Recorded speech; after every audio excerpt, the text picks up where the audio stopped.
ఒక మంచి కథని అంతే మంచి కథనం జోడించి చెబితే సినిమాకు ప్రేక్షకులు బ్రహ్మరథం పడతారని కొన్ని సినిమాలు ప్రూవ్ చేస్తాయి. బడ్జెట్ ఎంత అనేది ఆడియన్స్ సెకండ్ మ్యాటర్.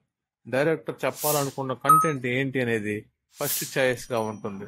కంటెంట్ బాగుంటుందనే ఫీలింగ్ ని ఆడియన్స్ లోకి టీజర్ ట్రైలర్ ద్వారా పంపించగలిగితే ఖచ్చితంగా అలాంటి సినిమాలకు ప్రేక్షకాదరణ బాగుంటుంది. ఆ తరువాత థియేటర్స్ 2 లేదా 3 గంటలు ఎంత ఎంగేజ్ చేశారనే దాని మీద సక్సెస్ రేటు ఆధారపడి ఉంటుంది. ఇలా నాగ్ అశ్విన్ ఇమాజినేషన్ పుట్టి థియేటర్స్ లోకి వచ్చి సక్సెస్ఫుల్ గా రన్ అవుతున్న చిత్రం కల్కి 2898 ఏడి.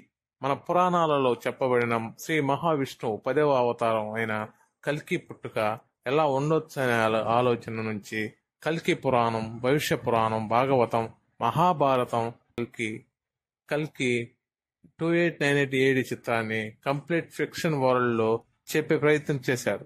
సుమారు 600కు పైగా కోట్ల బడ్జెట్ తో ఈ కథాంశానికి దృశ్య రూపం ఇచ్చారు.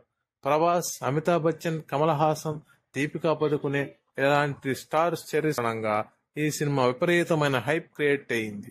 ఎమోషన్స్ చేసినా కూడా మరీ అగ్రెసివ్ మేనర్ లో వెళ్ళలేదు. అయినా కూడా mythology, science fiction, story, star combination కారణంగా సినిమాకి మొదటి రోజు 190 పైగా కోట్ల గ్రాస్ కలెక్షన్ చేసి ఈ సినిమాకు ఫుల్ పాజిటివ్ టాక్ వచ్చింది. దీనికి పోటీగా మరి ఏ ఇతర సినిమాలు లేవు.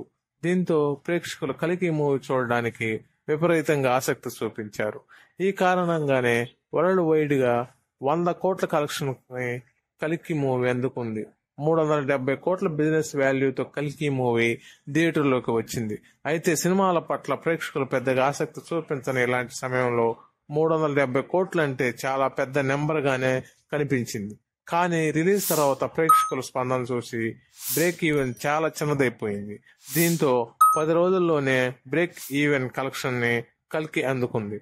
ఆపై వచ్చేదంతా ప్రాఫిట్ నే. ఇప్పటి వరకు మూవీ 125 కోట్లు ప్రాఫిట్ వచ్చిందంట.